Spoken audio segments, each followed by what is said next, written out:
क्योंकि पिछले 3 दिनों में आपने मुझे इस स्थान पे देखा है। आप मुझे भी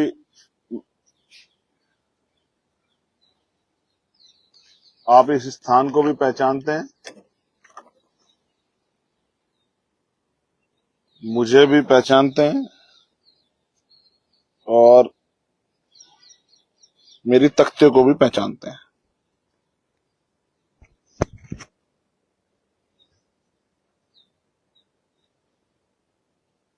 सारी वो रात हो गई है तो लाइटों पे वो आते हैं छोटे चींटे, उनकी वजह से थोड़ा सा दिक्कत हुई। तो साथियों, मैंने आपसे कहा था कि मैं 8 बजे लाइव आऊंगा। जब इससे पहले मैंने आपसे बात की थी तब आपसे अपनी बात रखूंगा।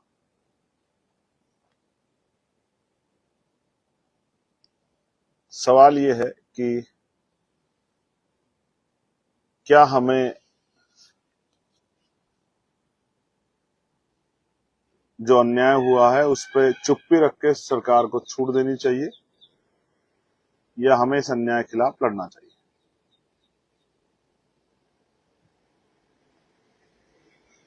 और अगर आज हम लोग चुप रहे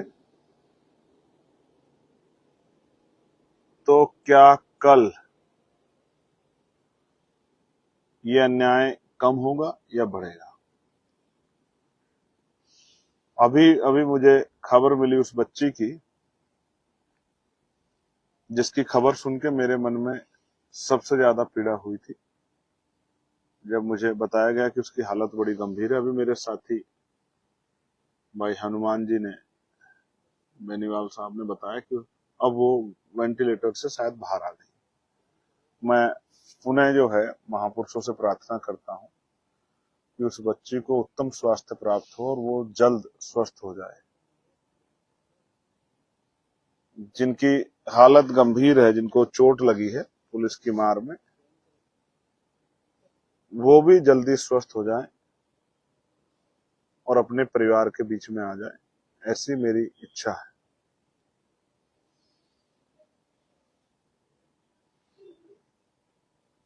तो मैंने बीते 3 दिनों में बहुत सारे अनुभव यहां किए हैं।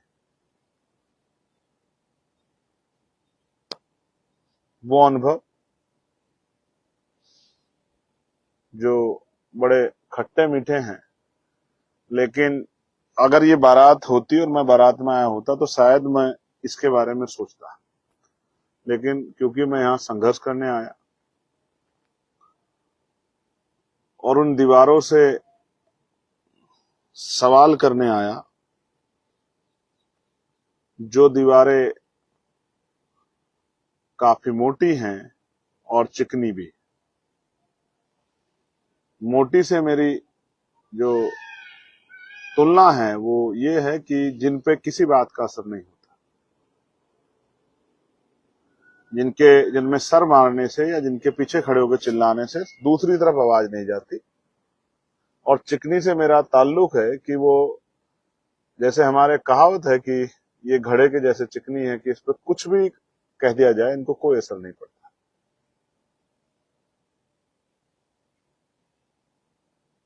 जिनको नहीं पता मैं उनको बताना चाहता हूं कि मैं सिर्फ यही नहीं बैठा हूं।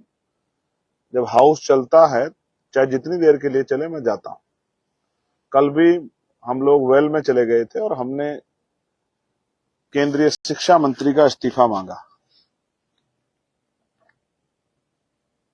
जोर शोर से हमने उनका इस्तीफा मांगा कि उनको इस्तीफा दे देना चाहिए नैतिकता के आधार पर। और सरकार और प्रधानमंत्री जी की चुप्पी में भी हमने उनसे सवाल पूछे।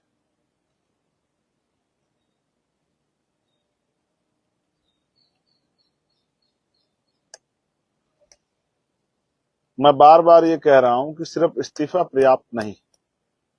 इस्तीफा तो हो, लेकिन उसके बाद एक योग्य व्यक्ति को जिम्मेदारी दी जाए, शिक्षा मंत्री जैसे महत्वपूर्ण पद की।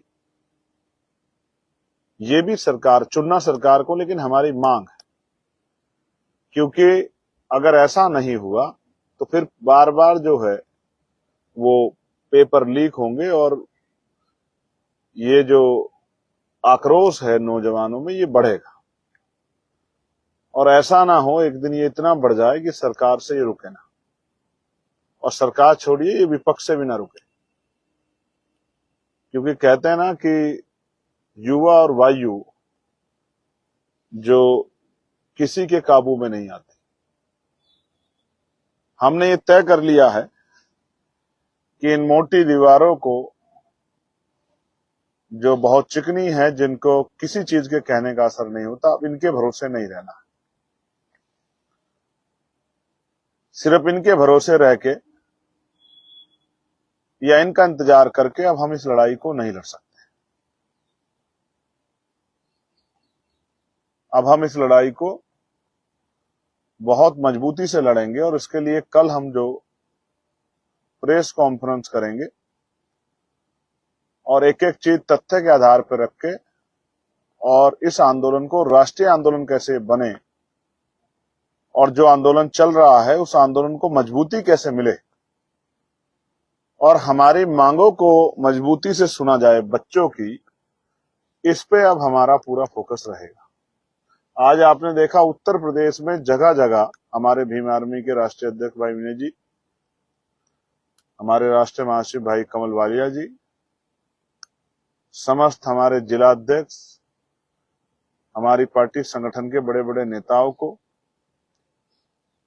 मंडल भाईचारा के साथियों को, सब लोगों को हाउस अरेस्ट रखा गया पुलिस के द्वारा। उनको यह डर था कि वो मुझसे मिलने के लिए दिल्ली आएंगे, इसलिए उनको हाउस अरेस्ट रखा गया। और उन्होंने मुझसे कहा भी कि हम संसद के बाहर आके आपसे मिलने की कोशिश करेंगे। आपके जिस तरह आप अकेले वहां लड़ रहे हो, भयंकर गर्मी में, बिना पंखे के, बिना कूलर के, बिना सुविधाओं के,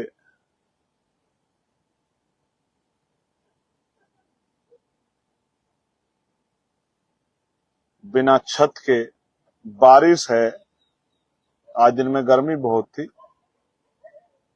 पूरे कपड़े पसीने पसीने हुए, 2 बार बदलने पड़े। उनकी इच्छा है कि वो मेरे साथ आके संघर्ष करें और मेरी ये इच्छा है कि ये संघर्ष कामयाब हो। मैंने पहले कहा, जब मैं बार बार उन बच्चों की तरफ देखता हूं और पुलिस के अधिकारियों को लाठी चलाते देखता हूं, तो मेरे मन में एक अजीब सा क्रोध और विरोध पैदा होता है। क्रोध इसलिए कि जिनकी जिम्मेदारी है रक्षा करने की, दिल्ली जैसी जगह पे, देश की राजधानी में बच्चियों के सम्मान की, वही अगर रक्षक ही रक्षक हो जाए। मैं ये नहीं कहता सारे पुलिस के कर्मचारी गलत हैं, लेकिन जिन लोगों ने ये किया है, अगर सब गलत हो जाएंगे तो कुछ बचेगा ही नहीं, सब तहस नहस हो जाएगा। लेकिन जिन्होंने ये किया है, क्या उनको अपने ऊपर शर्मिंदगी है? और आपने एक चीज और नोटिस की होगी कि कितने लोग ऐसे थे जो बिना नेम प्लेट के थे, और कितने ऐसे लोग हैं जिनको आइडेंटिफाई किया गया है जो पुलिस के कर्मचारी भी नहीं थे। इनको किसने इतनी छूट दी कि ये डंडा लेके लड़कियों को पीटें, बच्चों को गलत जगह हाथ लगाएं, मारपीट करें, उनके सर फोड़ें, उनके पैर तोड़ें, उनके हाथ तोड़ें, और जिस तरह से सिर्फ भीड़ से घबरा के लाठियाचार्ज की गई। अगर स्टैंपर्ड हो जाता, अगर भगदड़ मच जाती, इसका जिम्मेदार कौन होता? इतने लोगों के साथ जो मारपीट हुई है, उनके जिम्मेदार लोगों पे कार्रवाई अभी तक क्यों नहीं हो रही है? इसका जवाब भी हम सरकार से मांगने के लिए बैठे हैं। मैं बड़ी जिम्मेदारी से आपसे कहना चाहता हूं, ये शुरू आपने की है और इसको खत्म हम लोग करेंगे। इस पूरे आंदोलन को हम लोग राष्ट्रीय स्तर का आंदोलन बनाएंगे और अपनी बात को एक एक घर तक पहुंचाने का काम करेंगे। और नौजवान साथियों को मैं ये कहना चाहता हूं, जैसा मैंने उस दिन लिखा था, कि मैं चंद्रशेखर आजाद और हमारे सभी साथी आपकी पीड़ा को अपना दुख मानते हैं और आपको अपना परिवार मान के ये विश्वास और संकल्प आपसे करते हैं कि आपके साथ हुए अन्याय पे जितने दिन भी जहां जहां लड़ाई लड़नी पड़ेगी हम लोग लड़ेंगे।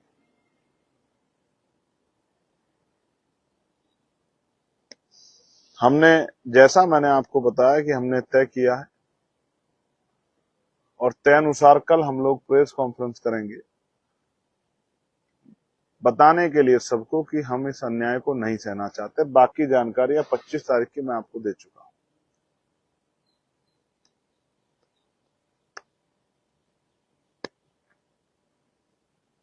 ये सरकार,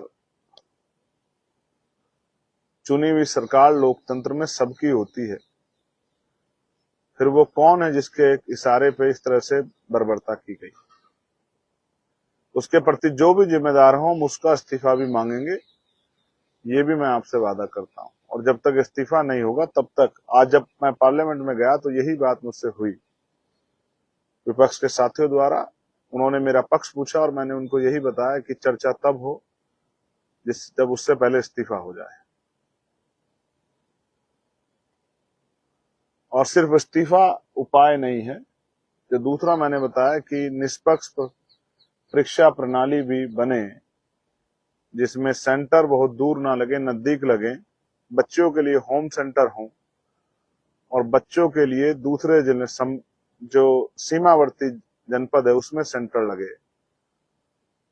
और दोबारा ऐसे पेपर लीक जैसे अपराध ना हो, इस बात को हमें समझते हुए काम करना है। मैं जानता हूं बहुत सारे लोग मुझे कॉल कर रहे हैं जो मुझे देखना चाहते हैं। मैं बार बार इसलिए भी लाइव आता हूं कि उनको मेरी स्थिति के बारे में पता लग जाए, कहीं उनके मन में कोई भय, कोई तकलीफ ना हो। वो मुझे मैसेज करते हैं कि आपकी तबीयत कैसी है, आपने कुछ खाया नहीं खाया। मैं ये बताने के लिए बार बार आपके बीच में आता हूं कि मैं स्वस्थ हूं और हमारा महान मीडिया जो है वो किसके जरिए काम करता है ये भी आपके सामने है। शायद आज उनसे कहा गया है कि उनसे बात ना करना, तो इस वजह से मेरे पूरे दिन के संघर्ष के बाद भी वो मुझसे बात नहीं करना चाहते। वो मुझसे क्या बात करेंगे, मैं भी उनसे बात नहीं करना चाहता। मेरे लिए ये मीडिया ही मेरा मीडिया है, ये सोशल साइट ही मेरी प्रचार का तंत्र है। ना मैं कल किसी के भरोसे था, ना मैं आज किसी के भरोसे हूं। मेरा भरोसा, मेरा मान सम्मान, मेरा संगठन है भीम आर्मी और आजाद समाज पार्टी। और लोकतंत्र में जनता मालिक होती है, आप ही हमारे मालिक हैं। वो नौजवान, वो बहनें, वो बड़े बुजुर्ग, वो माएं, वो तमाम, वो मेरा परिवार जिन्होंने मुझे यहाँ तक वोट देके, नोट देके, ताकत देके, आशीर्वाद देके पहुंचाया है, वो सभी मेरे लिए हमारे गार्जियन हैं, सम्मानित हैं। आपको याद है मैंने क्या कहा था 15 तारीख को सोनम भाई से,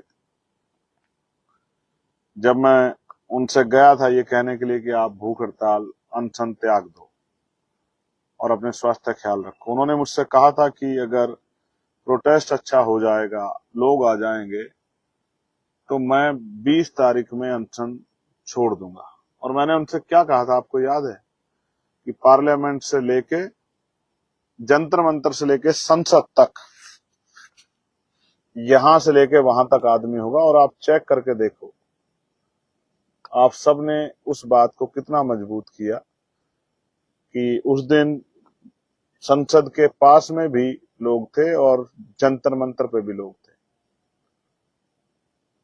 और जहां मैंने जाके जहां लोगों से शांति की अपील की, वहां पार्लियामेंट स्ट्रीट रोड पे तो लगभग 1 लाख से ज्यादा लोग थे। मैं आपको वीडियो शेयर करूंगा, मेरे पास है।